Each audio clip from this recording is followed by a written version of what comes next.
स्वागत है आप सभी का हमारे RWR SSC चैनल पे। आज हम आप लोगों को गागर में सागर 1000 प्लस क्वेश्चन कराने जा रहे हैं, जिसमें भारतीय इतिहास, भूगोल, अर्थव्यवस्था और भारतीय संविधान सम्मिलित है। इन क्वेश्चनों को याद करने की ट्रिक आप लोगों को क्या करनी है, इसको सबसे पहले इस वीडियो को आप लोगों को फुल वॉच करना है। उसके बाद इस वीडियो को दोबारा वॉच करना है। देखिए, दोबारा वॉच करने से क्या होगा, जब आप लोग दोबारा इस वीडियो को वॉच करेंगे तो आप लोगों को क्वेश्चन जब दिखाई देंगे तो आप लोग खुद उसके आंसर देंगे।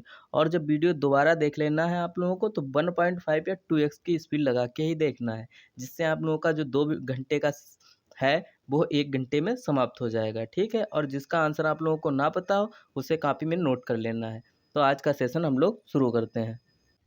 आज का हमारा सबसे पहला प्रश्न है, प्रागैतिहासिक काल के अंतर्गत किन संस्कृतियों को रखा गया है। प्रागैतिहासिक काल, देखिए प्रा दिख रहा है, पा, यानी कि प्रागैतिहासिक काल के अंतर्गत पाषाण काल की संस्कृतियों को रखा गया है। अगला प्रश्न है हमारा, मानव सभ्यता के विकास की प्रथम अवस्था कौन सी थी। जो मानव जो था प्रथम अवस्था में किस अवस्था में था, तो वह था शिकार अवस्था, यानी कि सबसे पहले मानव जो था शिकार करके अपना जीवन यापन करता था। अगला प्रश्न है हमारा, प्रागैतिहासिक काल के उपकरण एवं हथियार किससे बनाए जाते थे। सबसे पहले जो हथियार है वह पत्थर से बनाए जाते थे, पत्थर से बनाए जाते थे। अगला प्रश्न है हमारा, प्राचीन मानव ने जो है सर्वप्रथम किस पशु को पालतू बनाया। देखिए, पालतू पशु हमारा क्या होता है, कुत्ता, यानी कि कुत्ते को जो है प्राचीन मानव ने सर्वप्रथम पालतू पशु बनाया। अगला प्रश्न है हमारा, मानव ने आग का प्रयोग, देखिए आग का प्रयोग कब किया, नवपाषाण युग में। नवपाषाण युग में आग का प्रयोग प्रारंभ किया था। और जो है मानव ने कृषि कार्य किस युग में, कृषि कार्य भी नवपाषाण काल युग में प्रारंभ किया। कृषि कृषि कार्य कब प्रारंभ किया, नवपाषाण काल में। और अगला प्रश्न है हमारा, मानव द्वारा सर्वप्रथम किस धातु का प्रयोग किया गया। मानव द्वारा सर्वप्रथम किस धातु का प्रयोग किया गया, तो मानव ने सर्वप्रथम तांबा, तांबा जो है सबसे पहले प्रयोग किया। इस समय के लोग जो है लोहे से अपरिचित थे। अगला प्रश्न है हमारा, मानव ने सर्वप्रथम किस फसल का उपयोग किया। सर्वप्रथम जो है जौ का उपयोग किया, मानव ने सर्वप्रथम जौ का उपयोग किया, जो कि गेहूं की तरह दिखता है। अगला प्रश्न है हमारा, नवपाषाण युग में चावल की खेती के साक्ष्य कहाँ से मिले। देखिए, जो प्राचीनतम साक्ष्य मिले थे वह हमें कोल्डी हवा से मिले थे, कोल्डी हवा से मिले थे। कोल्डी हवा कहाँ पड़ता है, तो कोल्डी हवा हमारा इलाहाबाद में पड़ता है, जो कि उत्तर प्रदेश में इलाहाबाद के जिले में पड़ता है।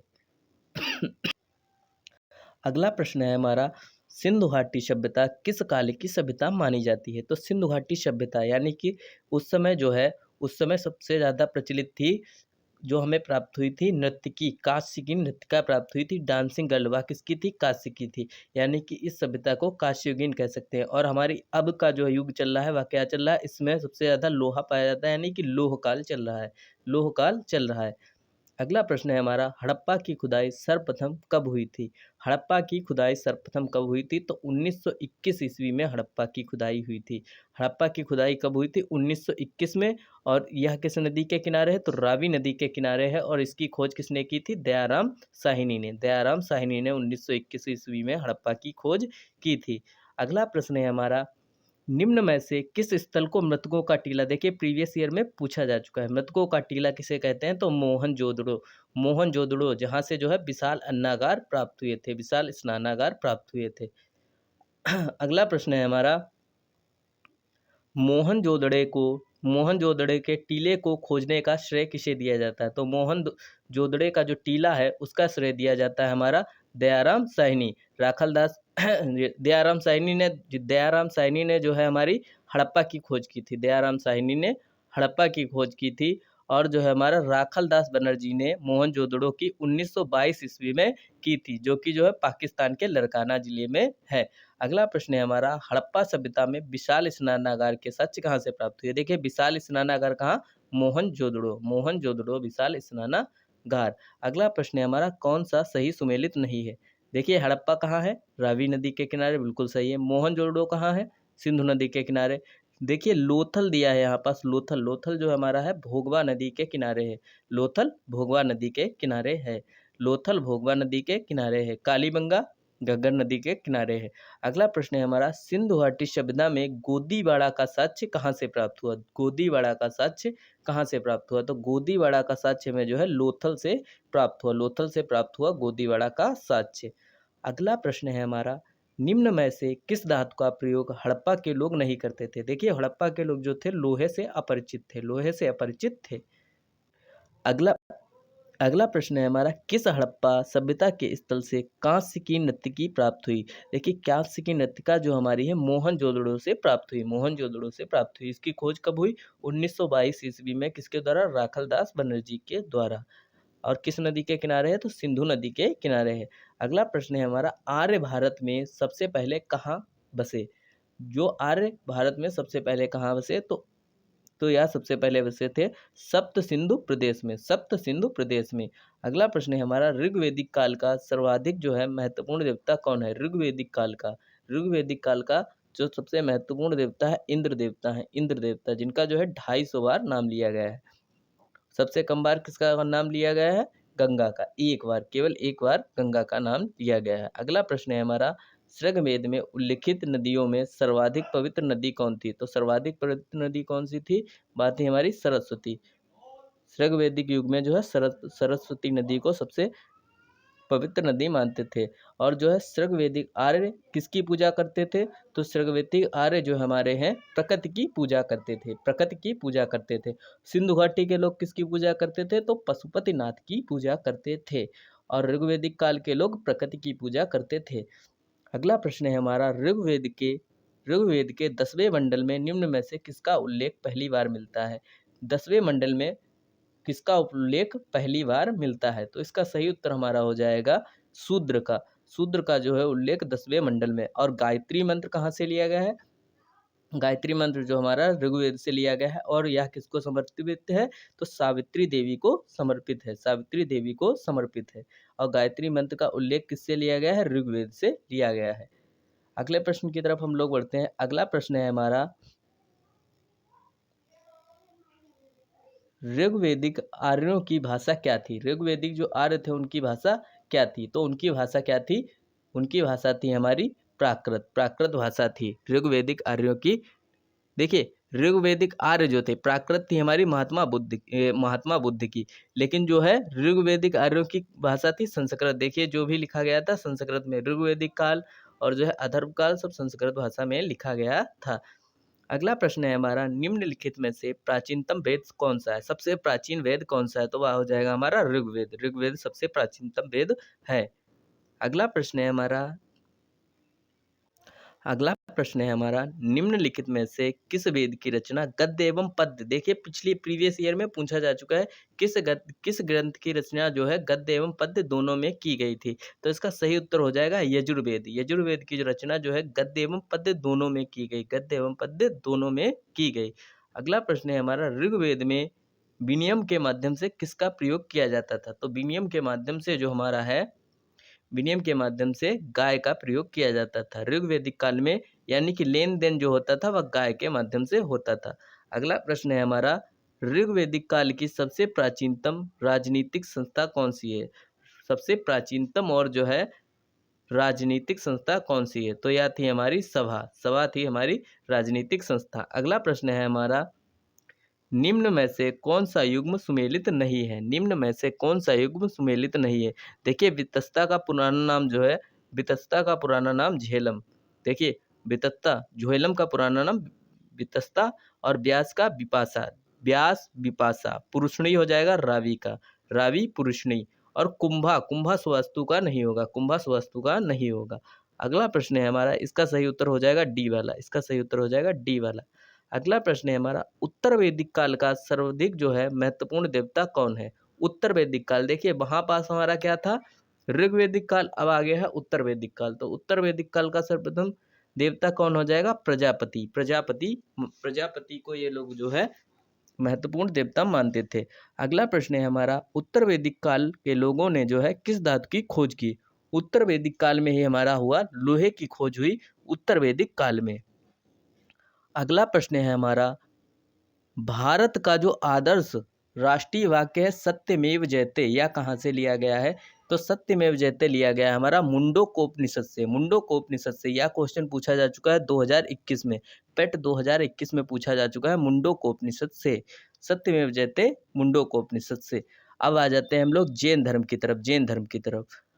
जैन धर्म का वास्तविक संस्थापक जो है किसे माना जाता है? देखिए, सबसे पहले तो हमारे हैं ऋषभदेव और 23वें हैं पार्श्वनाथ, और जो हमारे वास्तविक संस्थापक हैं वह हो जाएंगे महावीर, क्योंकि इस इनसे जो है इनके जो है इन्हीं के समय में सबसे ज़्यादा जो है लोग जोड़े गए। और जो हमारा अगला प्रश्न हो जाएगा, जैन धर्म के जो है 24वें तथा अंतिम तीर्थकर कौन थे? 24वें तथा अंतिम तीर्थकर कौन थे? तो वो हो जाएंगे हमारे महावीर स्वामी, महावीर स्वामी। अगला प्रश्न है हमारा, पार्श्वनाथ द्वारा प्रतिपादित जो है चार महाव्रतों में से महावीर स्वामी ने कौन सा? महावीर स्वामी ने जो जोड़ा था ब्रह्मचार्य जोड़ा था, ब्रह्मचार्य जोड़ा था। अगले प्रश्न की तरफ हम लोग बढ़ते हैं। अगला प्रश्न है हमारा, जैन धर्म में त्रिरत्न क्या होते हैं? जैन धर्म में त्रिरत्न क्या होते हैं? तो जैन धर्म में त्रिरत्न होते हैं, सम्यक दृष्टि होनी चाहिए, सम्यक ज्ञान होना चाहिए और सम्यक चरित्र। यानी कि सम्यक यानी कि आपको जो है सही ज्ञान होना चाहिए और आपका चरित्र सही होना चाहिए और आपका जो दर्शन यानी कि मार्गदर्शन है वह सही होना चाहिए, यानी कि तीनों के तीनों सही हैं। अगला प्रश्न है हमारा, महावीर का जन्म कहाँ हुआ? देखिए, महावीर का जन्म जो है वैशाली कुंडल ग्राम में, देखिए वैशाली कुंडल ग्राम में हुआ, वैशाली कुंडल ग्राम में हुआ।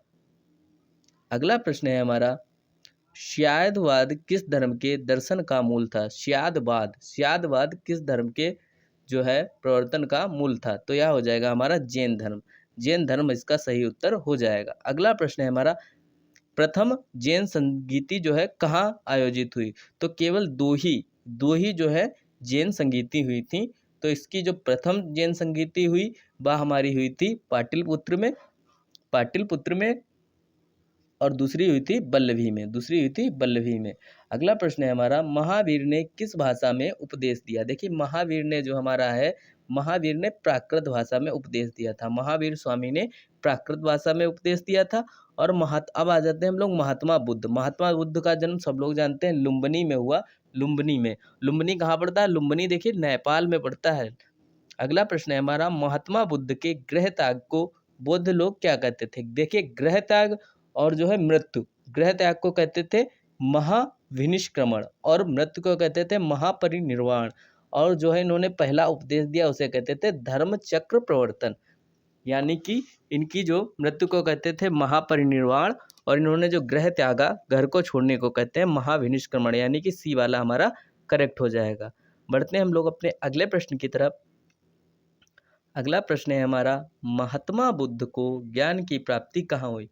यदि आप लोगों को वीडियो पसंद आ रहा हो तो जो है चैनल को सब्सक्राइब कर दीजिएगा प्लीज़, और वीडियो को लाइक कर दीजिएगा, बहुत मेहनत लगती है बनाने में। तो आज चलिए सेशन शुरू करते हैं। तो महात्मा बुद्ध को ज्ञान की प्राप्ति कहाँ हुई? महात्मा बुद्ध को ज्ञान की प्राप्ति जो हमारी हुई थी बोधगया राउरकेला में निरंजना नदी के तट पर हुई थी, निरंजना नदी के तट पर हुई थी। उनको कहाँ पर हुई थी? उनको अशोक वृक्ष के नीचे। और इनको किस वृक्ष के नीचे हुई थी? तो इनको जो है हमारे बरगद के वृक्ष के पीपल के वृक्ष के नीचे हुई थी, पीपल के वृक्ष के नीचे हुई थी। अगला प्रश्न है हमारा, महात्मा बुद्ध ने अपना पहला उपदेश कहाँ दिया? महात्मा बुद्ध ने अपना पहला उपदेश कहाँ दिया? तो महात्मा बुद्ध ने अपना पहला उपदेश सारनाथ में, और जो इनके शिष्य देखिए जो इनके साथ में गुरु गए थे, 5 गुरु गए थे, तो इन्होंने सबसे पहले ज्ञान उन्हीं को दिया धर्मचक्र प्रवर्तन में। और जो है महावीर स्वामी ने सबसे पहले ज्ञान किसको दिया? अपने जो है दामाद जमाली को। अब देखिए उनके कौन कौन से त्रिरत्न से?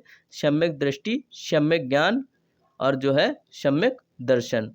और इनके कौन कौन से हैं? बुद्ध धम्म संघ, ये सभी तीनों के तीनों हो जाएंगे। अगला प्रश्न है हमारा, महात्मा बुद्ध ने अपने उपदेश जो है किस भाषा में दिए? उन्होंने दिए थे प्राकृत भाषा में और इन्होंने दिए थे पाली भाषा में, महात्मा बुद्ध ने पाली भाषा में। अब देखिए अगला प्रश्न आ जाता है, 16 महाजनपदों के बारे में किस बौद्ध ग्रंथ से जानकारी मिलती है? देखिए ये भी जो है प्रीवियस ईयर में पूछा जा चुका है। तो 16 महाजनपदों की जानकारी जो हमारी है अंगुत्तर निकाय से प्राप्त होती है। देखिए इसमें जब लगभग आप लोग 100 से 150 क्वेश्चन कर डालेंगे तो आप लोगों को इसी में से पेपर फंस जाएगा, इसी में से पेपर जो है आप लोगों को पूरा मिल जाएगा। अगले प्रश्न की तरफ हम लोग बढ़ते हैं। अगला प्रश्न है हमारा, निम्न में से कौन सा युग्म सुमेलित नहीं है? निम्न में से कौन सा युग्म सुमेलित नहीं है? तो गंधार तक्षशिला, गंधार की राजधानी थी तक्षशिला। अंग की थी चंपा और जो है मगध की थी गिरिब्रज, मगध की थी गिरिब्रज, लेकिन जो है कौशल की मथुरा नहीं थी, कौशल की मथुरा नहीं थी। बढ़ते हैं हम लोग अपने अगले प्रश्न की तरफ। अगला प्रश्न है हमारा, चंद्रगुप्त मौर्य ने जो है नंद वंश के किस शासक को समाप्त कर मौर्य वंश की स्थापना की? चंद्रगुप्त मौर्य जिसको जो है कौटिल्य लेकर के आया था। कौटिल्य की पुस्तक कौन सी थी? अर्थशास्त्र, जो कि राजनीति से संबंधित थी। तो इसने मार दिया था किसे? धनानंद को मार दिया था। धनानंद को मार करके जो है मौर्य साम्राज्य की स्थापना कर दी थी।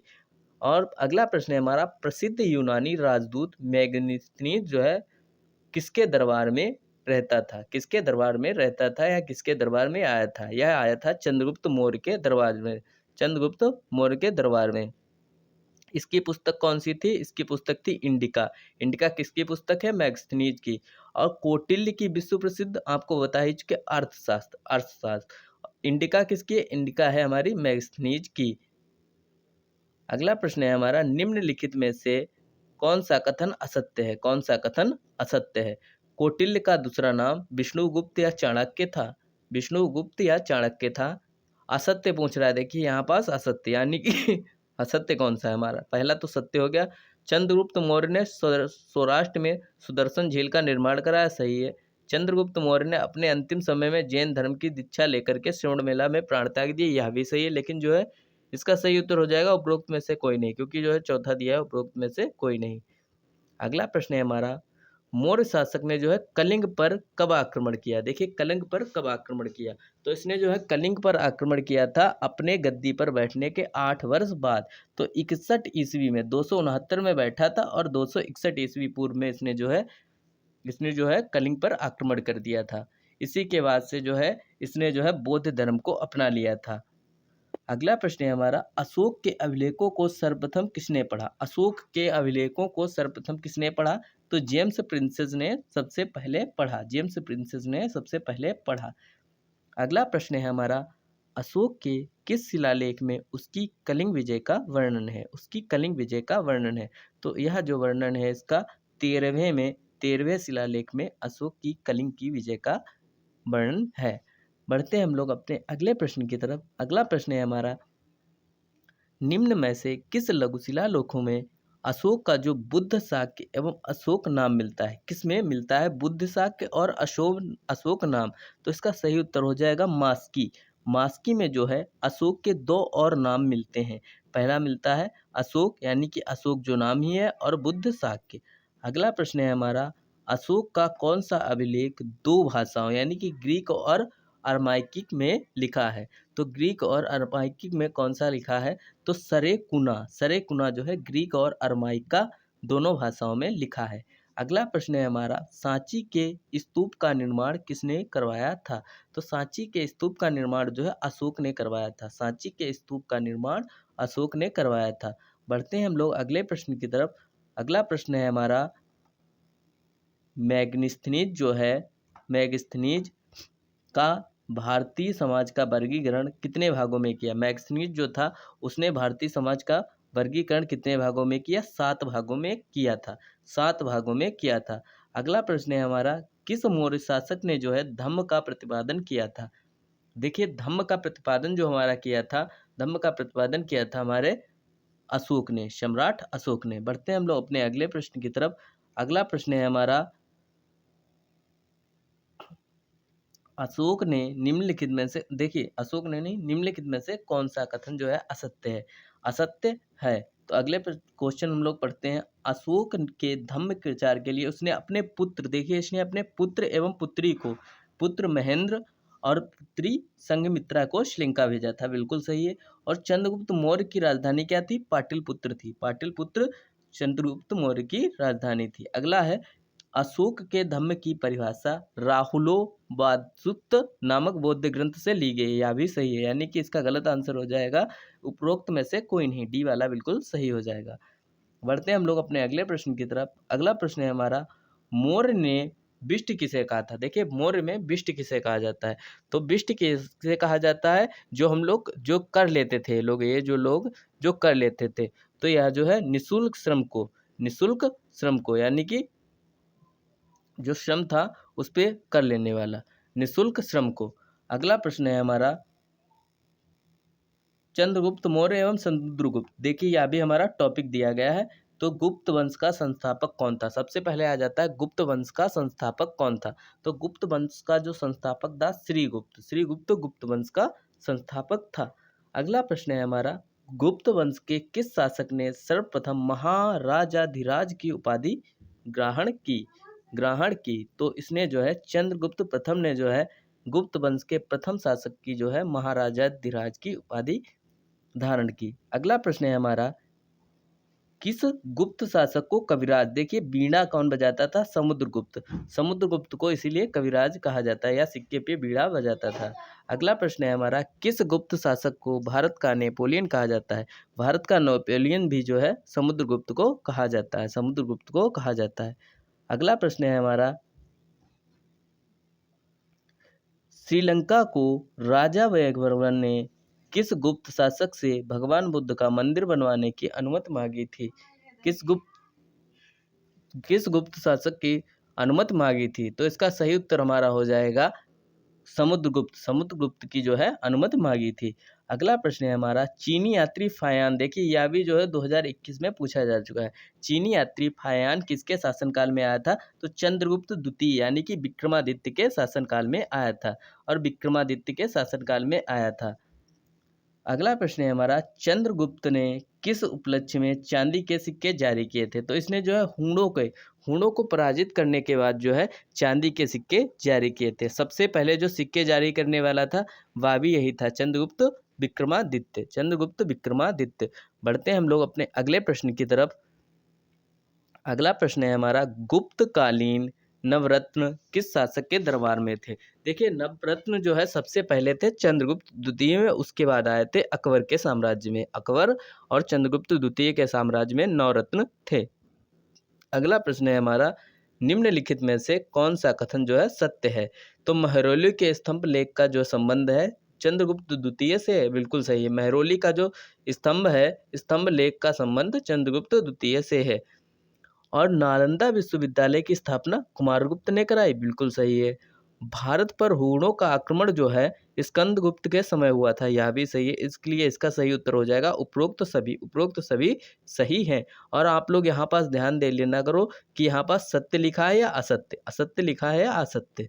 अगला प्रश्न है हमारा गुप्तकालीन स्वर्ण सिक्कों को क्या कहा जाता था? गुप्तकालीन स्वर्ण सिक्कों को क्या कहा जाता था? तो इनको कहा जाता था दिनार। सबसे पहले इनको कहा जाता था दिनार। गुप्तकालीन स्वर्ण सिक्कों को दिनार कहते थे। अगला प्रश्न है करसापड़ किसे कहते थे? तो चांदी मुद्रा को करसापड़ कहते थे। अगला प्रश्न है हमारा मंदिर निर्माण की कला का जन्म सर्वप्रथम कब हुआ? तो गुप्त काल में। गुप्त काल यानी कि गुप्त काल को ही हम लोग क्या कहते हैं? स्वर्ण काल। स्वर्ण काल में यानी कि गुप्त काल में जो है मंदिर का निर्माण हुआ था। और गुप्त स्थापित कला का सर्वोच्च नमूना क्या है? तो इसका जो है देवगढ़ का दशावतार मंदिर है, देवगढ़ का दशावतार मंदिर है। अगला प्रश्न है हमारा सर्वाधिक सोने के सिक्के किस काल में चलाए गए? तो गुप्त काल में जो है स्वर्ण काल, इसका नाम ही है, इसलिए जो है गुप्त काल में सर्वाधिक सोने के सिक्के चलाए गए। अब आ जाते हैं हम लोग हर्षवर्धन। देखिए हर्षवर्धन हमारे इसमें दिया गया है टॉपिक में। तो हर्षवर्धन की राजधानी सबसे पहले हम लोग जानते हैं। पहले जो इनकी राजधानी थी पहले थी पाटलिपुत्र, लेकिन जो है इनके जीजा की मृत्यु के बाद इन्होंने जो है अपनी राजधानी कन्नौज में जो है राजश्री के पति की मृत्यु के बाद इन्होंने अपनी राजधानी पाटलिपुत्र से कन्नौज को स्थानांतरित कर दी थी। अब देखिए चीनी यात्री हैंसांग मैगस्थनीज कब आया था? चंद्रगुप्त मौर्य के साम्राज्य में। और जो है फायान कब आया था? चंद्रगुप्त विक्रमादित्य के साम्राज्य में। और चीनी यात्री हैंसांग कब आया था? तो हर्षवर्धन के साम्राज्य में। इसका सही उत्तर हो जाएगा हर्षवर्धन। अगला प्रश्न है हमारा प्रयाग प्रशस्ति की रचना किसने की थी? प्रयाग प्रशस्ति की रचना किसने की थी? तो प्रयाग प्रशस्ति की रचना जो हमारी है हर्षेण ने की थी। अगला प्रश्न है हर्षवर्धन को नर्मदा नदी के तट पर किसने हराया? देखिए हर्षवर्धन ने सब पर तो विजय प्राप्त कर ली थी, लेकिन जो है यार नर्मदा नदी के तट पे जो है जाकर के पूर्ण स्वराज्य पर करना चाह रहा था अधिकार, तो इसको जो है पुलकेशिन द्वितीय ने हरा दिया था, पुलकेशिन द्वितीय ने हरा दिया था। अगला प्रश्न है हमारा, गुर्जर प्रतिहार वंश की स्थापना किसने की थी? गुर्जर प्रतिहार वंश, देखिए राजपूत काल भी हमारे टॉपिक में दिया गया है। सबसे सारे भरमार के क्वेश्चन है, आप लोग बस पूरा वीडियो ध्यान से देखते रहिए, सारे क्वेश्चनों को आनंद लेते रहिए। तो इसका जो है गुर्जर प्रतिहार वंश की स्थापना किसने की थी? तो गुर्जर प्रतिहार वंश की स्थापना नागभट्ट प्रथम ने की थी। नागभट्ट, नागभट्ट गुर्जर, जिसे गुस्सा आती है, नाग को गुस्सा आती है ना, तो गुर्जर प्रतिहार वंश नागभट्ट ने की थी। अब अगला प्रश्न है, महान प्रतिहार राजा कौन था? महान प्रतिहार राजा था, कौन था महान प्रतिहार राजा? तो इसका सही उत्तर हमारा हो जाएगा महिर भोज। देखिए प्रतिहार में सबसे ज्यादा आप लोगों को याद रखना है महिर भोज का नाम। महान प्रतिहार में सबसे ज्यादा आप लोगों को याद रखना है महिर भोज का, क्योंकि इससे सबसे ज्यादा क्वेश्चन पूछे जाते हैं। अगला प्रश्न है हमारा, राजशेखर, राजशेखर किस प्रतिहार शासक के दरबारी थे? देखिए राजशेखर किस शासक के दरबारी थे? तो इसका सही उत्तर हो जाएगा महेंद्रपाल प्रथम। महेंद्रपाल प्रथम के जो है दरबारी थे कौन? राजशेखर, राजशेखर।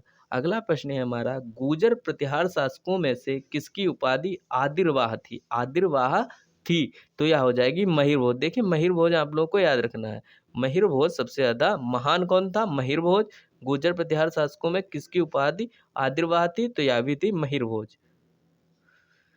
जो महान होगा उसी को जो है उपाधि दी जाएगी, तो आप लोग महिर भोज याद रखिएगा, महान महिर भोज। अगला प्रश्न है हमारा, निम्नलिखित में से कौन सा शासक जो है गुर्जर प्रतिहार राजवंश से संबंधित नहीं था? संबंधित नहीं था, तो इसका सही उत्तर हो जाएगा हमारा भरतभट्ट प्रथम। देखिए नागभट्ट द्वितीय यानी कि नागभट्ट ने तो इसकी जो है इसका इस वंश को जो है संस्थापित किसने किया था? नागभट्ट प्रथम ने। तो नागभट्ट जो है प्रथम और द्वितीय तो यानी कि इसी से होंगे। महेंद्रपाल प्रथम भी इसी से है और देवपाल भी इसी से, यानी कि सही हो जाएगा, गलत हो जाएगा हमारा डी वाला। अगला प्रश्न है हमारा, निम्न में से किस प्रतिहार राजा ने प्रमाण की उपाधि धारण की? प्रमाण की उपाधि धारण की, तो इसका भी हो जाएगा महिर भोज। देखिए आप लोगों को याद रखना है महिर भोज वेरी इंपॉर्टेंट है। महिर भोज, देखिए जो उपाधि धारण करेगा प्रतिहार वंश में वह महिर भोज ही ज्यादातर करेगा। अगला प्रश्न है हमारा, महिर भोज राजपूतों के किस काल से संबंधित था? देखिए फिर से वही क्वेश्चन आ गया, तो किस वंश से संबंधित था? यह था हमारा प्रतिहार, प्रतिहार वंश से संबंधित था। अब बढ़ते हैं हम लोग अपने अगले प्रश्न की तरफ। अगला प्रश्न है हमारा, निम्नलिखित में से कौन सा सुमेलित नहीं है? देखिए नागभट्ट प्रथम यानी कि नागभट्ट ने जो है इसको जो है इसकी स्थापना की, यानी कि नागभट्ट प्रथम सबसे पहले इसका हो जाएगा 730 से 756। और जो कह रहा सुमेलित नहीं है, तो हम लोग देख लेते हैं सुमेलित। वत्सराज जो है 775 से 800 और नागभट्ट द्वितीय 800 से 833, लेकिन जो है महिर भोज 950 से 1000 नहीं है, 950 से 1000 नहीं है। अगला प्रश्न है हमारा, किस चालुक्य शासन के काल में महमूद गजनवी ने सोमनाथ मंदिर को लूटा? वेरी इंपॉर्टेंट क्वेश्चन है। सोमनाथ मंदिर को जो है महमूद गजनवी ने जो लूटा, उस समय चालुक्य शासक कौन था? तो चालुक्य शासक कौन था? तो भीमराज प्रथम था, भीमराज प्रथम था उस समय का शासक। इसने जो है सोमनाथ मंदिर को लूट लिया था महमूद गजनवी ने। और जो सोमनाथ मंदिर कहाँ पड़ता है? गुजरात में पड़ता है। अगला प्रश्न है हमारा, गढ़वाल वंश का संस्थापक कौन था? गढ़वाल वंश का संस्थापक कौन था? तो गढ़वाल वंश का संस्थापक कौन था? चंद्रदेव। चंद्रदेव जो है गढ़वाल वंश का संस्थापक था। बढ़ते हैं हम लोग अगले प्रश्न की तरफ। अगला प्रश्न है हमारा, गोविंद चंद्र गढ़वाल की रानी कुमार देवी ने धर्मचक्र जिन विहार कहाँ बनवाया? देखिए धर्मचक्र प्रवर्तन पे ही महात्मा बुद्ध ने अपना पहला उपदेश दिया था, तो यह कहाँ बनेगा? सारनाथ में ही बनवाया, सारनाथ में ही बनवाया। अगला प्रश्न है हमारा, हमीर महाकाव्य में चौहानों को क्या बताया गया है? हमीर एक महाकाव्य है, उसमें चौहानों को क्या बताया गया? तो चौहानों को बताया गया है सूर्यवंशी, सूर्यवंशी बताया गया है। बढ़ते हैं हम लोग अपने अगले प्रश्न की तरफ। अगला प्रश्न है हमारा, निम्नलिखित में से किस शासक द्वारा अजमेर की स्थापना की गई है? किस शासक द्वारा अजमेर की स्थापना? देखिए अजमेर नाम आ रहा है, अजमेर यानी कि अजय, अजय राज ने जो है इसकी स्थापना की। अगला प्रश्न है हमारा, किस वंश की सीमाएं सपदलाच नाम से जानी जाती थी? किस वंश की सीमाएं सपदलाच नाम से जानी जाती थी? तो इसका सही उत्तर हो जाएगा चौहान, चौहान इसका सही उत्तर हो जाएगा। बढ़ते हैं हम लोग अपने अगले प्रश्न की तरफ। अगला प्रश्न है हमारा, पृथ्वीराज रासो का लेखक कौन है? देखिए, पृथ्वीराज रासो के लेखक कौन है? पृथ्वीराज रासो, सुमार रासो, इन सब के लेखक कौन है? तो इन सब के लेखक हैं चंद्रवर दाई। अगला प्रश्न है हमारा, पृथ्वीराज विजय। देखिए, अब आ जाता है पृथ्वीराज विजय। तो पृथ्वीराज विजय के लेखक कौन है? पृथ्वीराज विजय के लेखक हैं जय नायक।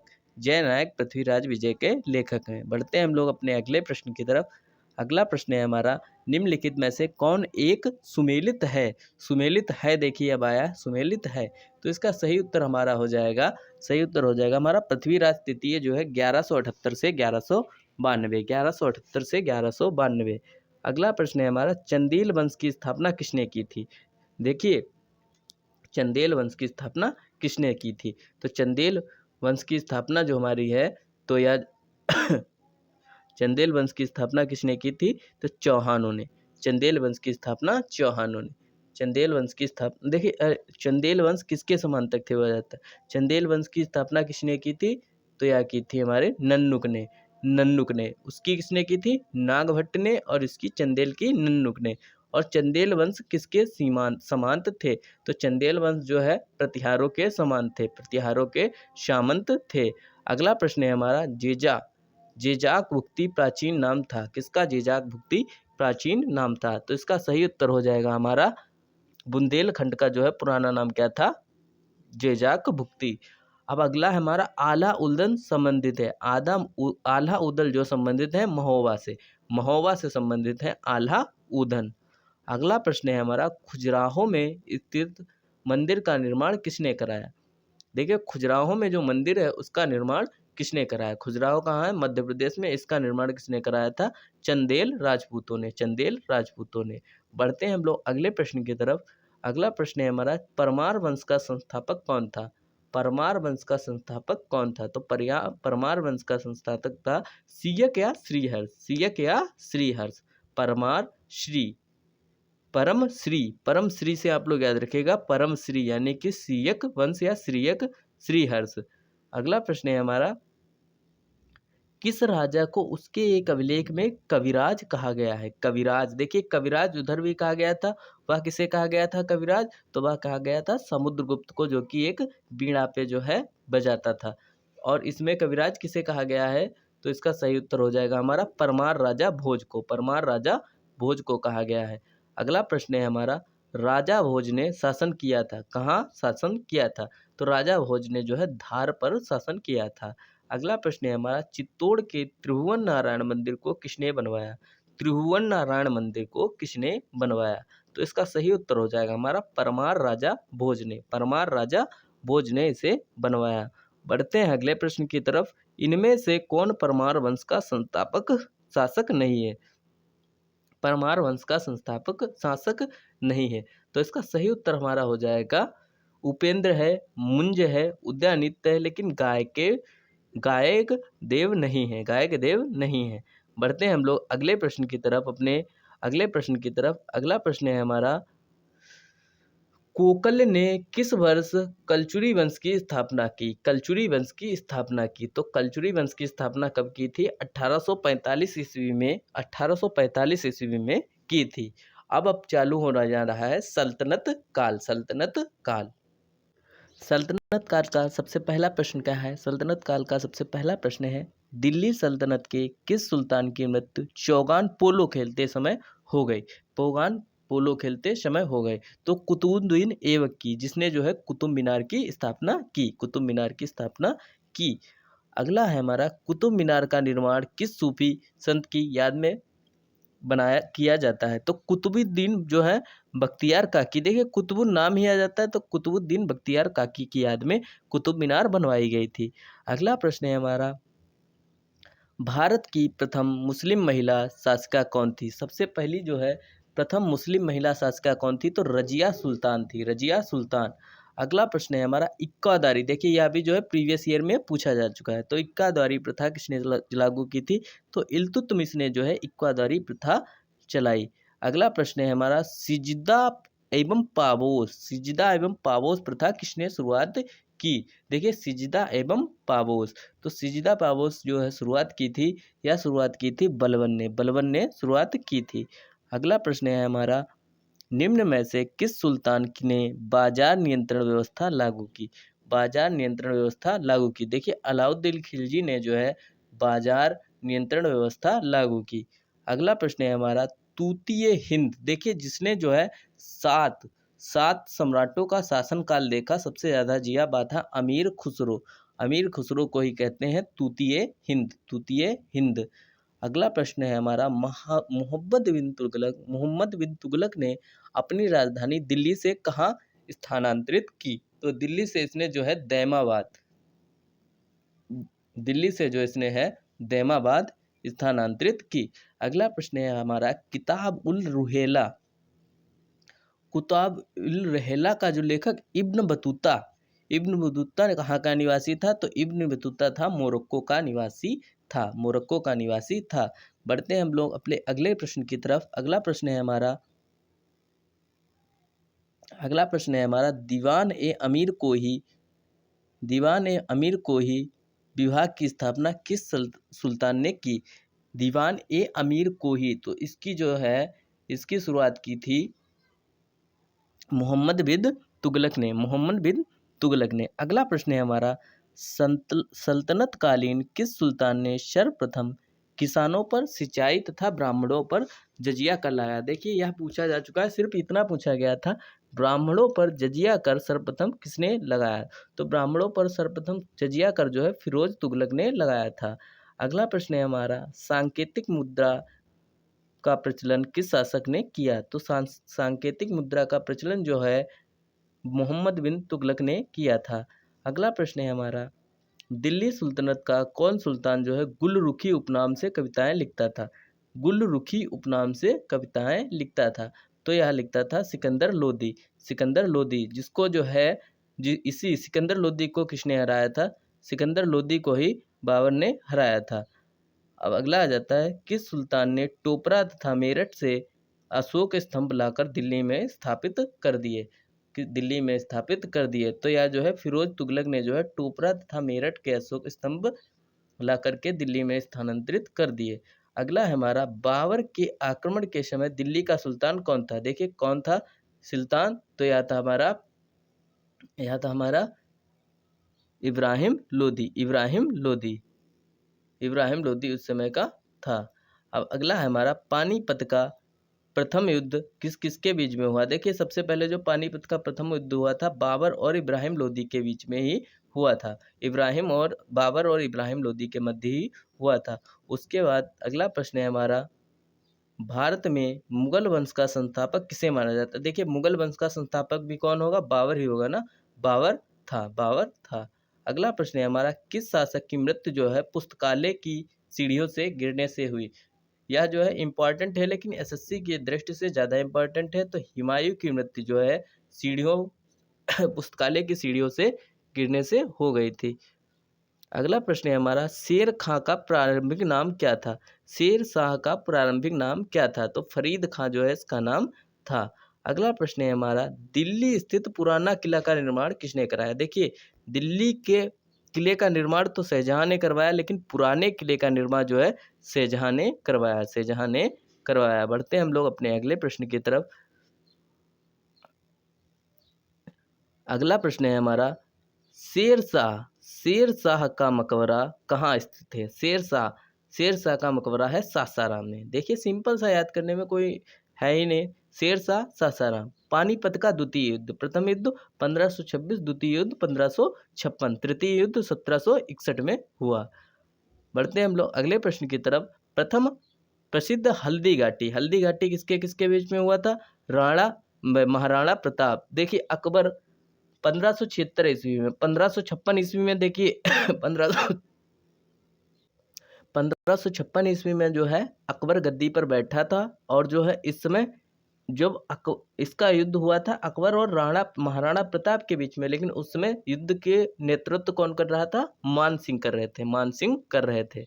अगला प्रश्न है हमारा, अकबरनामा के लेखक कौन है? तो अकबरनामा के लेखक जो थे अबुल फजल अकबरनामा के लेखक थे, और जो है अकबर तो पढ़ा लिखा था नहीं, तो अपनी जो है रचनाएँ दूसरों से ही लिखवाता था। अगला है हमारा, अकबर ने दीन-ए-इलाही का प्रवर्तन किस वर्ष किया? दीन-ए-इलाही का प्रवर्तन कब किस वर्ष किया? तो दीन-ए-इलाही की जो है इसने शुरुआत 1582 ईस्वी में कर दी, 1582 ईस्वी में कर दी। अगला प्रश्न है हमारा, निम्न में से किस मुगल शासक ने न्याय की जंजीर लगवाई? देखिए, न्याय की जंजीर और न्याय का घंटा तो जहांगीर ने लगवाया, न्याय का घंटा जहांगीर ने लगवाया, और न्याय की जंजीर, देखिए न्याय की जंजीर भी जहांगीर ने। अगला प्रश्न है हमारा, नूरजहां, देखिए नूरजहां का वास्तविक नाम क्या था? नूरजहां का वास्तविक नाम था मेहरुन्निसा, मेहरुन्निसा। और यह किसकी पत्नी थी? तो जहांगीर की पत्नी थी, जहांगीर की पत्नी थी। अगला है हमारा, किस मुगल शासक के शासनकाल में चित्रकला का सर्वाधिक विकास हुआ? चित्रकला का सर्वाधिक विकास हुआ, तो जहांगीर, जहांगीर के समय जो है चित्रकला का सर्वाधिक विकास हुआ।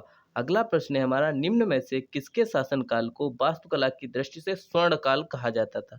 स्वर्णकाल कहा जाता था, यह भी हमारा हो जाएगा शाहजहां, क्योंकि शाहजहां ने जो है ताजमहल शाहजहां ने बनवाया, दिल्ली का लाल किला भी शाहजहां ने बनवाया, बहुत चीज़ें जो है शाहजहां ने बनवाई थी। अगला प्रश्न है हमारा, शाहजहां ने आगरा का ताजमहल किसकी याद में बनवाया? देखिए किसकी याद में बनवाया? तो इसने जो आगरा का ताजमहल है, मुमताज महल, मुमताज महल, देखिए इसके नाम में ही आ रहा है ताजमहल, ताजमहल नाम में ही आ रहा है, तो मुमताज महल ने बनवाया। अगला प्रश्न है हमारा, किस मुगल बादशाह ने जो है जजिया नामक कर लगाया था? जजिया नामक कर लगाया था, तो जजिया नामक कर जो है औरंगजेब ने लगाया था।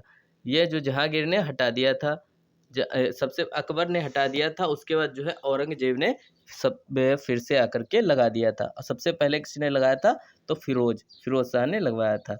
अगला है हमारा, जाटों ने सर्वप्रथम किसके नेतृत्व में 1669 ईस्वी में औरंगजेब के विरुद्ध किया था? औरंगजेब के विरुद्ध विद्रोह किया था जाटों ने सर्वप्रथम। इसका सही उत्तर हो जाएगा गोकुल, गोकुल। अगला प्रश्न है हमारा, किस मुगल शासक ने जो है ईस्ट इंडिया कंपनी को बंगाल में व्यापार करने का विशेषाधिकार प्रदान कर दिया? या जो है मोहम्मद फ़र्रुखसियर ने किया, फ़र्रुखसियर ने जो है इसका किया। वो भी जो है सबसे बहुत कम रुपए लेकर के जो है इसने करवा दिया था।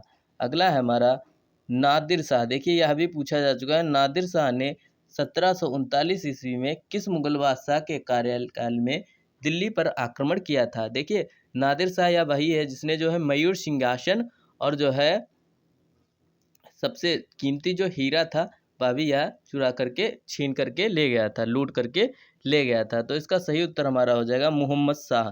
मोहम्मद शाह इस समय में आया था और यह लूट करके चला गया था। अगला प्रश्न है हमारा, शिवाजी की राजधानी कहाँ स्थित थी? शिवाजी की राजधानी कहाँ स्थित थी? तो शिवाजी की राजधानी रायगढ़ में स्थित थी, शिवाजी की राजधानी रायगढ़ में स्थित थी।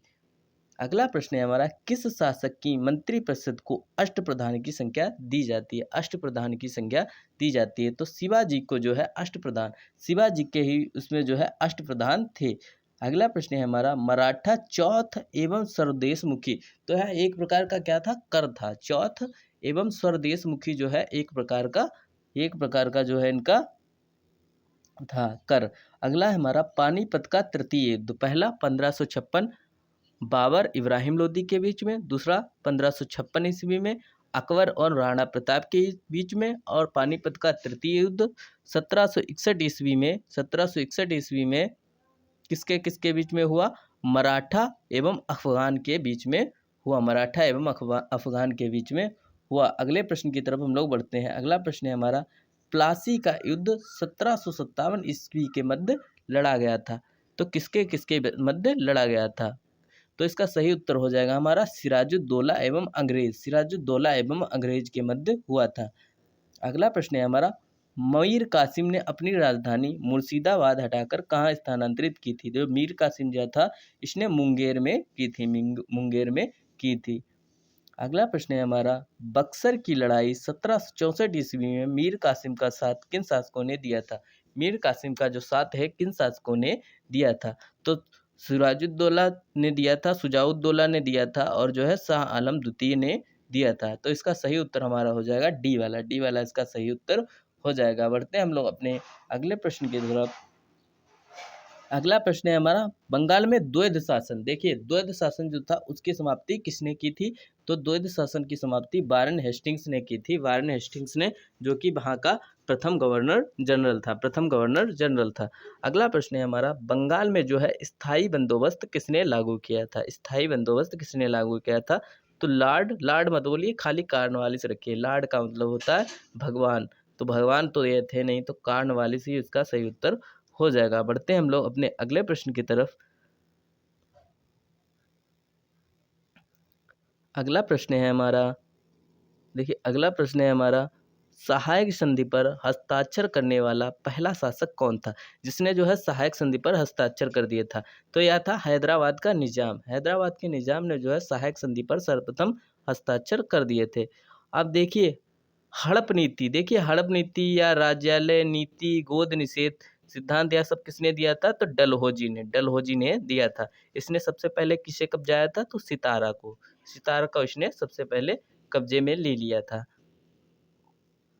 अगला प्रश्न है हमारा, हड़प नीति जो है राज्यपाल सिद्धांत के द्वारा सर्वप्रथम किस राज्य को ब्रिटिश साम्राज्य में मिला लिया? तो देखिए इसका सही उत्तर हो जाएगा सतारा, सतारा को सबसे पहले मिला लिया था। अगला प्रश्न है हमारा, अब देखिए 1857 ईस्वी का विद्रोह आ जाता है। 1857 ईस्वी का विद्रोह सबसे पहले कहाँ से चालू हुआ था? बैरकपुर से। विद्रोह कहाँ से प्रारंभ हुआ? बैरकपुर से। और चालू कहाँ से गया था? मेरठ से। 10 मई 1857 से जो है चालू हुआ था मेरठ से, और कहाँ गया था? दिल्ली में, दिल्ली में गया था। तो इसका सही उत्तर हो जाएगा हमारा, देखिए इसमें जो है विद्रोह कहाँ से प्रारंभ हुआ, तो मेरठ देंगे, लेकिन जो है कहाँ सबसे पहले हुआ था? तो सबसे पहले हुआ था बैरकपुर में, मंगल पांडे। देखिए मंगल पांडे आप लोगों को नाम याद होगा, ये अंग्रेज जो थे कारतूसों में चर्बी जो है हमारी माता, गौ माता की चर्बी और जो है शुगर की चर्बी का उपयोग करते थे। अगला है हमारा, 1857 ईस्वी के विद्रोह के समय जो है भारत का गवर्नर जनरल कौन था? भारत का गवर्नर जनरल जो है कौन था? तो उस समय भारत का गवर्नर जनरल जो था लॉर्ड कैनिंग था, लॉर्ड कैनिंग था। इसके बाद क्या हुआ था? 1857 की क्रांति के बाद जो है भारत का जो साम्राज्य है इसको जो है ब्रिटिश क्राउन के हाथ में दे दिया गया था। 1857 की विद्रोह का तात्कालिक कारण, देखिए क्वेश्चन भी आ गया, तो इसमें जो है अच्छा कारण पूछा है, तात्कालिक कारण क्या था? तो इसका तात्कालिक कारण क्या था? चर्बी युक्त कारतूसों का प्रयोग। चर्बी युक्त जो है कारतूसों का प्रयोग, हमारे धार्मिकता से जो है खिलवाड़। और अगला प्रश्न है हमारा, बिहार में 1857 की क्रांति का जो विद्रोह हुआ उसका नेतृत्व कौन कर रहा था? तो उसका नेतृत्व कर रहे थे कुंवर सिंह, कुंवर सिंह, बिहार कुंवर सिंह, बिहार कुंवर सिंह। और जो है लखनऊ में, लखनऊ से कौन कर रहा था? तो बेगम हजरत महल लखनऊ से कर रही थी, बेगम हजरत महल। और जो है 1857 ईस्वी के समय, विद्रोह के समय सैनिकों ने किसे भारत का सम्राट घोषित कर दिया था? तो भारत का सम्राट घोषित कर दिया था बहादुर शाह द्वितीय को, बहादुर शाह द्वितीय को। अगला प्रश्न है हमारा, लॉर्ड वेलेस्ली ने किस वर्ष शिशु वध पर जो है रोक लगा दी थी? तो इसने जो है शिशु वध पर रोक लगा दी थी 1804 ईस्वी में, शिशु वध पर रोक लगाती थी किसने? बेलेजली ने। बेलेजली सिंपल रखिए, लॉर्ड मत बोलिए, लॉर्ड कमीनों ने लगा दिया, लेकिन बेलेजली रखिए। बढ़ते हैं हम लोग अपने अगले प्रश्न की तरफ। अगला प्रश्न है बेंटिक, बेंटिक ने किस वर्ष जो है विधवाओं के सती होने को अवैध घोषित किया है? बेंटिक ने जो है किस वर्ष विधवाओं को सती होने को अवैध, यानी कि सती प्रथा पर रोक कब लगाई थी बेंटिक ने? तो विलियम बेंटिक ने जो है सती प्रथा पर रोक 1829 ईस्वी में लगाई थी। अगला प्रश्न है हमारा, शारदा एक्ट 1930 के तहत विवाह हेतु लड़कियों की न्यूनतम आयु क्या रखी गई? तो 14 वर्ष जो है न्यूनतम आयु रखी गई, 14 वर्ष न्यूनतम आयु रखी गई। बढ़ते हैं हम लोग अपने अगले प्रश्न की तरफ। भारत के कितने क्षेत्रफल जो है स्थायी बंदोबस्त जो है लागू था? तो कितने क्षेत्रफल लागू था? 19% जो है क्षेत्रफल पर स्थायी बंदोबस्त लागू था। अगला प्रश्न है हमारा, रैयतवाड़ी बंदोबस्त का जन्मदाता किसे कहा जाता है? रैयतवाड़ी जो बंदोबस्त है उसका जन्मदाता मुक्टरो को कहा जाता है, मुनरो, हेक्टर मुनरो को। देखिए हेक्टेयर नापते किस में है हम लोग? तो रैयतवाड़ी एक तरीके से जो है जमीन पर लगने वाला जो है इस पे लगाया था रैयतवाड़ी बंदोबस्त, तो उसे कहते हैं हेक्टर मुनरो ने लगाया था। तो हेक्टर तरीके से आप याद रखिएगा अपने तरीके से, रैयतवाड़ी हेक्टर मुनरो।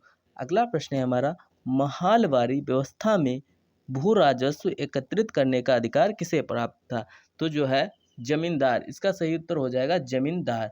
जमींदार महालवारी व्यवस्था में भू राजस्व एकत्र करने का, तो जमींदार, देखिए जमींदार नहीं इसमें हो जाएगा, इसमें हो जाएगा गांव के मुखिया।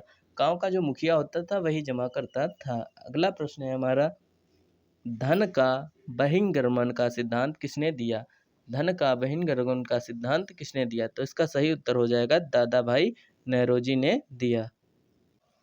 अगला प्रश्न है हमारा, अब देखिए चालू होने जा रहा है, सामाजिक एवं धार्मिक आंदोलन। देखिए सामाजिक एवं धार्मिक आंदोलन, आप देखिए आंदोलन आ गए हैं दूसरे 5 नंबर के लिए। 5 नंबर हमारे फिनिश हो गए हैं, इससे बाहर फिलहाल जाना तो नहीं चाहिए। 170 क्वेश्चन आप लोगों के हो चुके हैं उससे। अब पहला प्रश्न है हमारा, भारतीय पुनर्जागरण, पुनर्जागरण का मसीहा किसे कहा जाता है?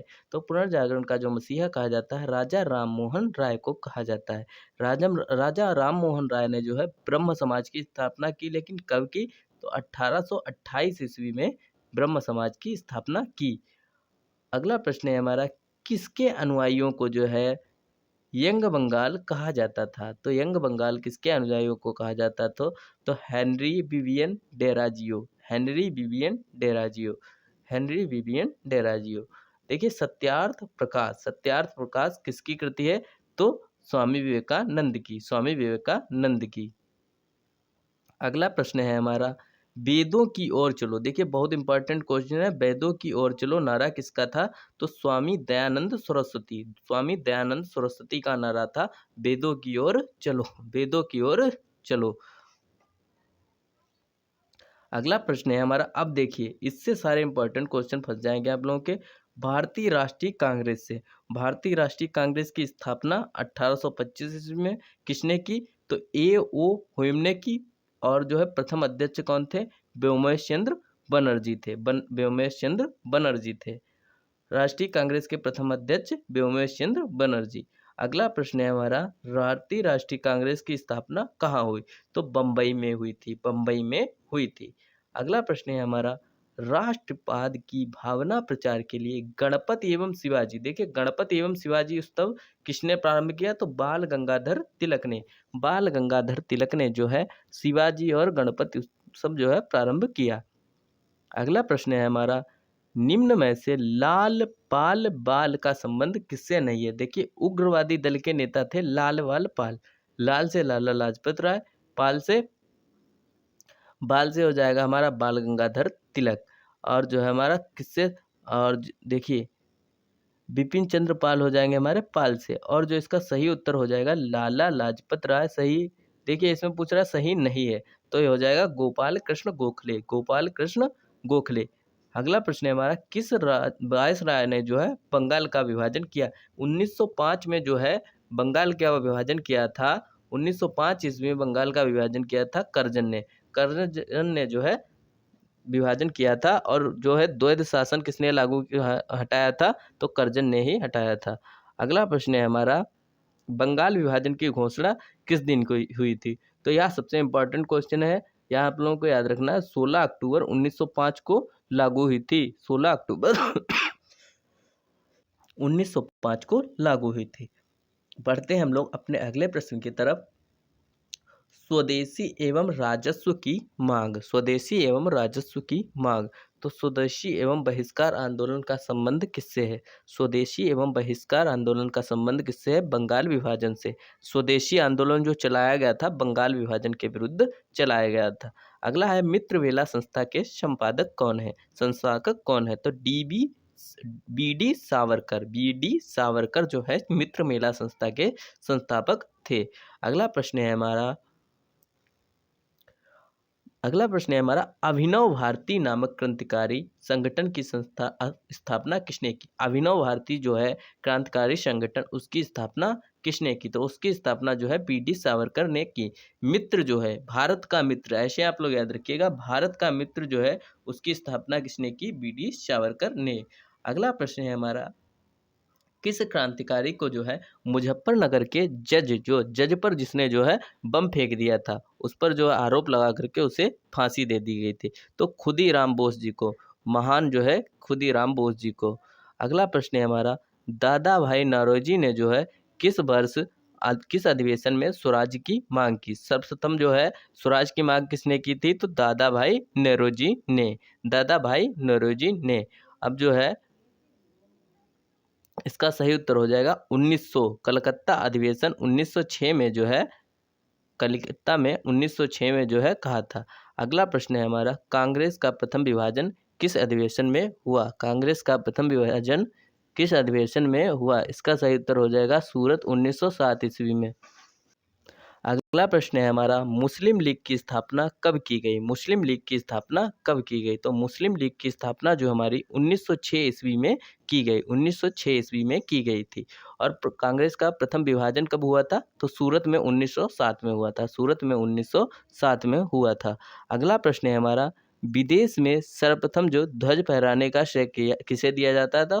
मैडम भीकाजी कामा को, मैडम भीकाजी कामा को। अगला प्रश्न है हमारा, दिल्ली दरबार 1911 के समय भारत के वायसराय कौन थे? भारत के वायसराय कौन थे? तो भारत के वायसराय थे लॉर्ड, लॉर्ड नहीं बोलो, हार्डिंग, हार्डिंग थे वायसराय, हार्डिंग वायसराय थे। और जो है इन्हीं पर जो है बम फेंका था, इन्हीं पर जो है बम फेंका था, लेकिन ये बच गए थे। हाथी पे बैठे थे लेकिन ये बच गए थे, और जो चला रहा था वह मर गया था। अगला प्रश्न है हमारा, किस वायसराय पर जो है नई दिल्ली में प्रवेश करते समय रास बिहारी बोस ने जो है बम फेंका था? तो बम किस पर फेंका था? इन्हीं पर बम फेंका था, तो हार्डिंग पर बम फेंका था।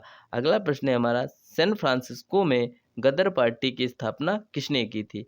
तो गदर पार्टी की स्थापना जो हमारी की थी, गदर पार्टी की स्थापना लाला हरदयाल ने, लाला हरदयाल ने। अगला प्रश्न है हमारा, स्वराज मेरा जन्म सिद्ध अधिकार है और मैं इसे लेकर रहूंगा, यह किसने कहा था? तो बाल गंगाधर तिलक ने कहा था। होम रूल लीग की जो है, home rule league theosophical society की जो है अध्यक्ष यही थे, थियोसॉफिकल सोसाइटी, यह और एनी बेसेंट दोनों लोग। अगला प्रश्न है हमारा, अगला प्रश्न है हमारा, भारत में सर्वप्रथम home rule league, home rule league की स्थापना किसने की थी? देखिए, हाँ, होम रूल लीग की था, तो होम रूल लीग जो है इसकी स्थापना की थी बाल गंगाधर तिलक ने, बाल गंगाधर तिलक ने। अब अगले प्रश्न की तरफ हम लोग बढ़ते हैं। अगला प्रश्न है हमारा, अमृतसर के जलियांवाला बाग में आयोजित सभा पर किसने गोलियां चलवाई थी? तो गोलियां चलवाई थी जनरल डायर ने, जनरल डायर ने। अगला प्रश्न है हमारा, जलियांवाला बाग हत्याकांड कब हुआ था? तो देखिए, आप सबको याद होगा 1919 में, 1919 में। इसका सही उत्तर हमारा क्या हो जाएगा? इसका सही उत्तर हो जाएगा 13 अप्रैल 1919 को, 13 अप्रैल 1919 को। अगला प्रश्न है हमारा, महात्मा गांधी ने भारत में सत्याग्रह का सर्वप्रथम प्रयोग कहाँ किया? सर्वप्रथम जो है महात्मा गांधी का सत्याग्रह कौन सा है? तो सर्वप्रथम महात्मा गांधी का सत्याग्रह है चंपारण, चंपारण में 1917 में, चंपारण 1917 में। अगला प्रश्न है हमारा, गांधी जी किसके निमंत्रण पर चंपारण गए थे? तो किसके नियंत्रण पर जो है चंपारण गए थे? तो राजकुमार शुक्ल, राजकुमार शुक्ल के जो निमंत्रण पर जो ये गए थे। अगला प्रश्न है हमारा, चंपारण में किसानों को किसकी फसल आवश्यक रूप से, देखिए चंपारण में जो है नील, नील की फसल पर जो है, नील पर जो है, नील उगाने के लिए अंग्रेज जो है ज़्यादा टॉर्चर करते थे, इसलिए जो है महात्मा गांधी गए थे। अगला प्रश्न है हमारा, खिलाफत आंदोलन के अग्रगण्य नेताओं में थे, खिलाफत आंदोलन के जो है नेताओं में थे, तो मोहम्मद अली, शौकत अली, अब्दुल कलाम, यह सभी सभी थे, सभी जो थे खिलाफत आंदोलन में थे। अगला प्रश्न है हमारा, अल हिलाल, अल हिलाल एवं कामरेड पत्रिका का संस्थापक संपादक जो है किसने किया?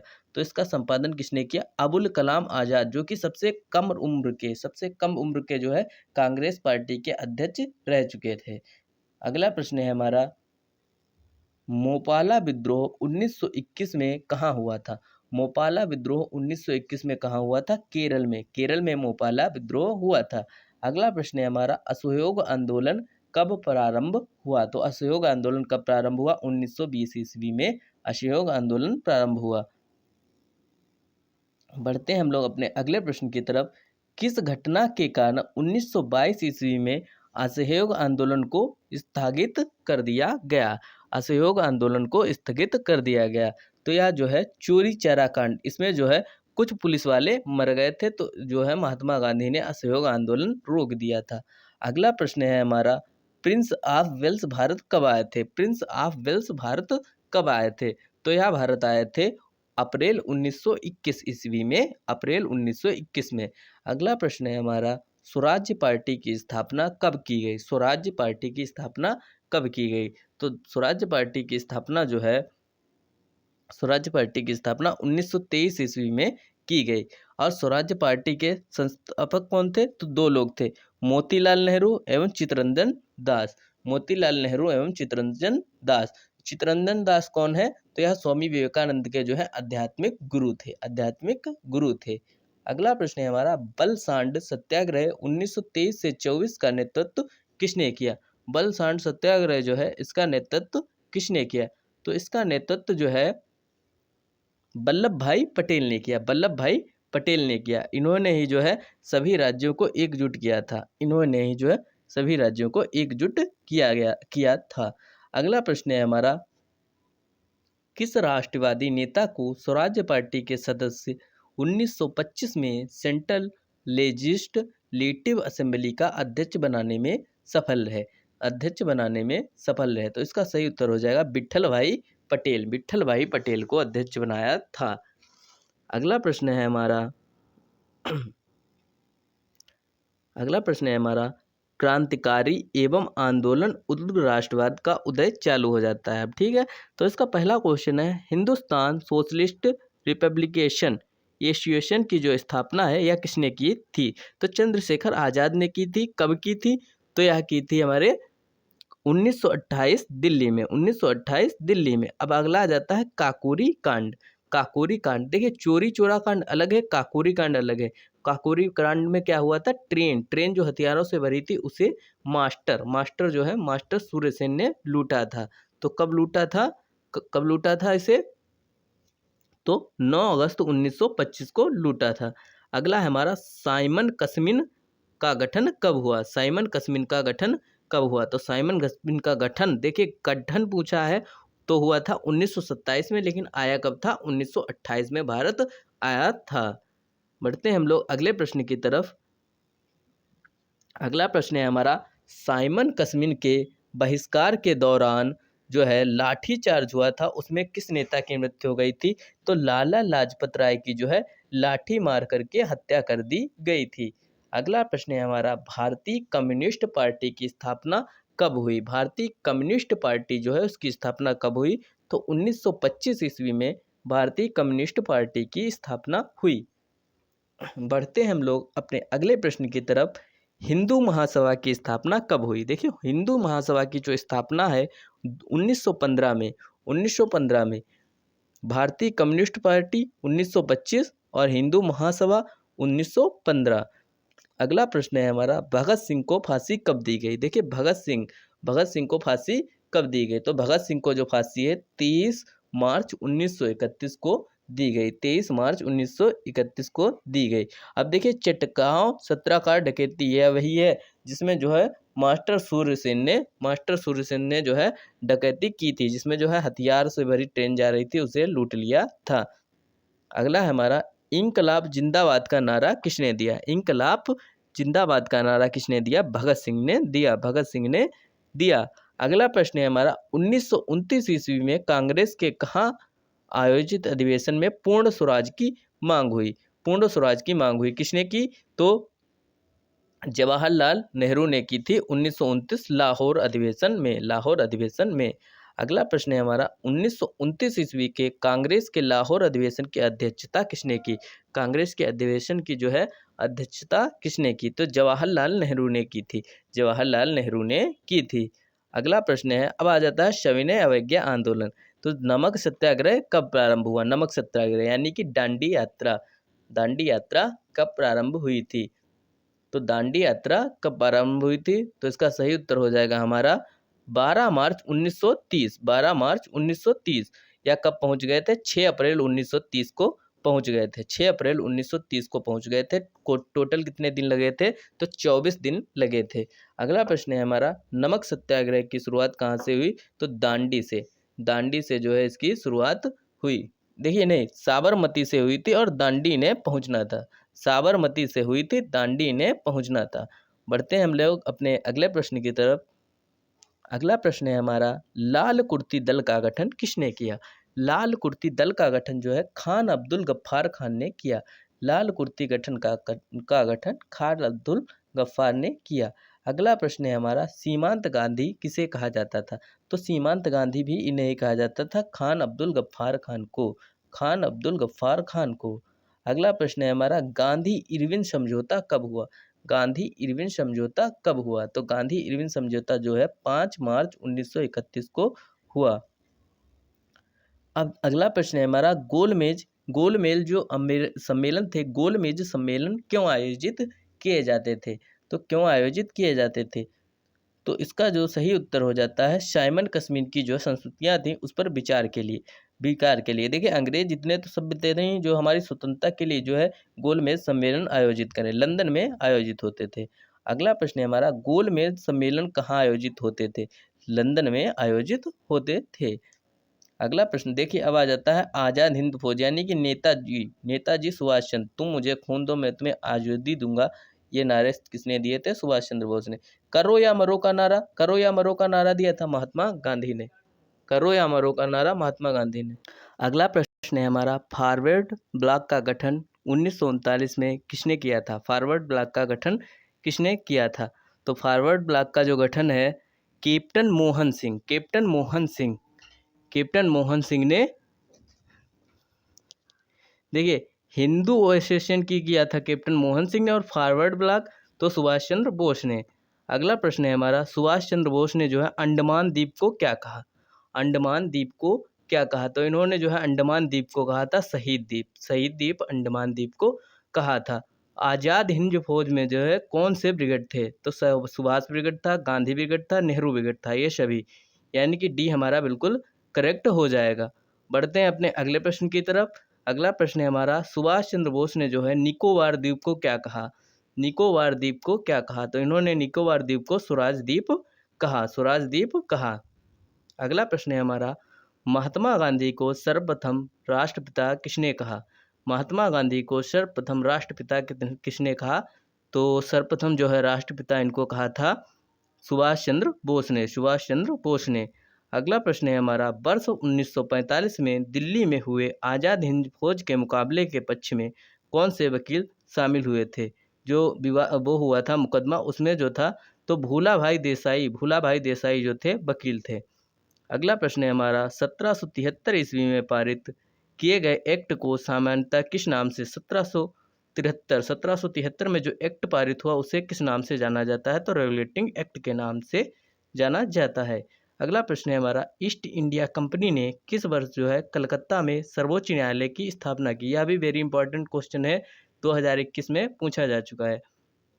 तो इसकी स्थापना 1773 ईस्वी में की। अगला प्रश्न है हमारा, रोलिंग एक्ट जो है 1773 के तहत बनने वाले प्रथम गवर्नर जनरल कौन है? प्रथम गवर्नर जनरल कौन? हेस्टिंग था प्रथम गवर्नर जनरल। अगला प्रश्न है हमारा, निम्नलिखित में से कौन सा भारत में समस्त ब्रिटिश संवैधानिक प्रयोगों में सबसे अल्पकालिक सिद्ध हुआ? तो यह था पिट्स इंडिया एक्ट 1784। अगला प्रश्न है हमारा, बोर्ड ऑफ कंट्रोल की स्थापना किस एक्ट के तहत हुई? तो इसका सही उत्तर हो जाएगा 1784 पिट्स इंडिया एक्ट के तहत। अगला प्रश्न है हमारा, नियंत्रण बोर्ड के सदस्यों तथा कर्मचारियों के वेतन में भारतीय राजस्व में से देने की व्यवस्था किस एक्ट में की गई? तो इसका सही उत्तर हो जाएगा हमारा 1793 के चार्टर एक्ट में। 1773 से शुरू हुआ, 1793 के दूसरे चार्टर एक्ट में। अगला प्रश्न है हमारा, किस एक्ट के द्वारा कंपनी ने जो है भारत के साथ व्यापार करने के एकाधिकार को छीन लिया? किस एक्ट ने जो है छीन लिया? तो इसका सही उत्तर हो जाएगा हमारा 1813 का चार्टर, 1813 का चार्टर एक्ट। अगला प्रश्न है हमारा, किस एक्ट के द्वारा ईसाई धर्म प्रचारकों को भारत में धर्म प्रचार का अधिकार मिला? भारत में प्रचार का अधिकार मिला। इसका सही उत्तर हो जाएगा 1813 का चार्टर एक्ट। अगला प्रश्न है हमारा, 1833 के चार्टर एक्ट के माध्यम से निम्न में से गवर्नर जनरल कौन था? चार्टर एक्ट के समय भारत में गवर्नर जनरल कौन था? तो इसका सही उत्तर हो जाएगा William Bentinck, William Bentinck, William Bentinck हो जाएगा। अगला प्रश्न है हमारा, किस चार्टर एक्ट के अंतर्गत भारत में दास प्रथा को अवैध घोषित कर दिया गया? दास प्रथा को अवैध घोषित कर दिया गया। तो इसका सही उत्तर हो जाएगा 1833 का चार्टर एक्ट, 1833 का चार्टर एक्ट। अगला प्रश्न है हमारा, किस अधिनियम ने भारतवासियों को अपने देश के प्रशासन में कुछ हिस्सा लेना संभव बनाया? कुछ हिस्सा लेना संभव बनाया। तो इसका सही उत्तर हो जाएगा चार्टर एक्ट 1833, चार्टर एक्ट 1833। अगला प्रश्न है हमारा, सेवाओं में महत्वपूर्ण पदों के लिए प्रतियोगी परीक्षाओं का आयोजन किस एक्ट के अंतर्गत किया गया? किस एक्ट के अंतर्गत किया गया? परीक्षाओं का आयोजन, देखिए परीक्षाओं का आयोजन किस एक्ट के अंतर्गत किया गया? तो 1853 चार्टर एक्ट, 1853 चार्टर एक्ट। अगला प्रश्न है हमारा, भारत का शासन कंपनी से लेकर ब्रिटेन का क्राउन के हाथ में, देखिए 1857 की जो क्रांति हुई थी उसी के बाद जो है 1858 में ब्रिटिश क्राउन के हाथ में दे दिया गया था। अगला प्रश्न है हमारा, भारतीय स्वतंत्रता का मैग्ना कार्टा कौन अधिनियम को माना जाता है? भारतीय स्वतंत्रता का मैग्ना कार्टा, तो इस यह जो है 1858 का भारत शासन अधिनियम, 1858 का भारत शासन अधिनियम। अगला प्रश्न है हमारा, 1909 के भारतीय परिषद अधिनियम में किस बात की व्यवस्था की गई है? 1909 के भारतीय परिषद अधिनियम में किस बात की व्यवस्था की गई है? तो इसका सही उत्तर है हमारा, किसकी जो है की गई है? तो इसका सही उत्तर हमारा हो जाएगा सांप्रदायिक प्रतिनिधित्व की, सांप्रदायिक प्रतिनिधित्व की। अगला प्रश्न है हमारा, ब्रिटिश भारत में सांप्रदायिक प्रतिनिधित्व की व्यवस्था निम्नलिखित में से किस अधिनियम द्वारा की जाती है? किस अधिनियम द्वारा की जाती है? मार्ले मिंटो सुधार 1909 के द्वारा, मार्ले मिंटो सुधार 1909 के द्वारा। अगला प्रश्न है हमारा, मॉन्टेग्यू चेम्स सुधार जो है किस अधिनियम से संबंधित है? किस अधिनियम से संबंधित है? तो वह है भारत सरकार अधिनियम 1919। मॉन्टेग्यू चेम्स सुधार जो है 1919 में क्या हुआ था? जलियांवाला बाग हत्याकांड, जलियांवाला बाग हत्याकांड। अगला प्रश्न है हमारा, निम्नलिखित में से किस अधिनियम द्वारा भारत में प्रांतों को जो है स्वतंत्रता प्रदान की गई थी? तो प्रांतों को जो है स्वतंत्रता सबसे ज़्यादा जो लिए गए हैं, सबसे ज़्यादा जो है 200 से ज़्यादा अनुच्छेद लिए गए हैं 1935 से। तो प्रांतों की जो स्वतंत्रता प्रदान की गई थी, तो वो की गई थी 1935 के तहत, 1935 के तहत। अगला प्रश्न है हमारा, भारतीय संविधान में जो आयात उपबंध लिए गए वह किस अधिनियम से लिए गए? तो वह भी लिए गए हमारे भारत सरकार अधिनियम 1935 से। अगला प्रश्न है हमारा, 1935 का गवर्नमेंट ऑफ इंडिया का एक्ट है जो क्यों महत्वपूर्ण था? 1935 का गवर्नमेंट ऑफ इंडिया एक्ट क्यों महत्वपूर्ण था? तो यह जो एक्ट है यह भारतीय संविधान का प्रमुख स्रोत था, प्रमुख स्रोत था। अगला प्रश्न है हमारा, किस अधिनियम की प्रमुख विशेषता प्रांतीय स्वायत्तता थी? स्वायत्तता थी। किस अधिनियम की प्रमुख विशेषता जो थी प्रांतीय थी? तो इसका सही उत्तर हो जाएगा हमारा 1935, 1935।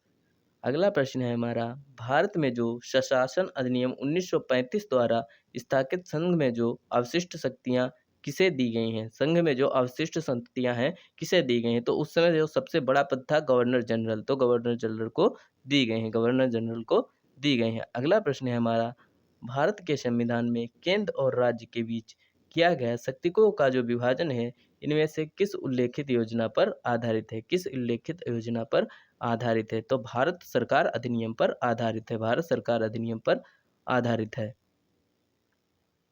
अगला प्रश्न है हमारा, एक संघीय व्यवस्था और केंद्र में द्वैशासन जो प्रणाली है भारत में लागू की गई थी किसके तहत? 1935 के तहत।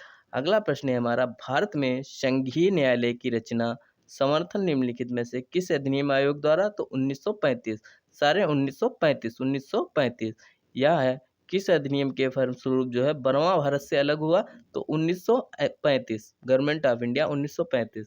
यदि वीडियो पसंद आई हो तो चैनल को सब्सक्राइब एंड वीडियो को लाइक कर दीजिएगा और अगला वीडियो आप लोग कमेंट कर दीजिएगा कि अगला वीडियो बनाएं या ना बनाएं। अगर आप लोगों को पसंद आएगा तो अगला वीडियो ज़रूर बनाएंगे, जिसमें जो है भूगोल और इकोनॉमिक्स मिक्स कर देंगे और पॉलिटी भी हो सका तो उसी में कर देंगे, पॉलिटी भी उसी में कर देंगे। धन्यवाद।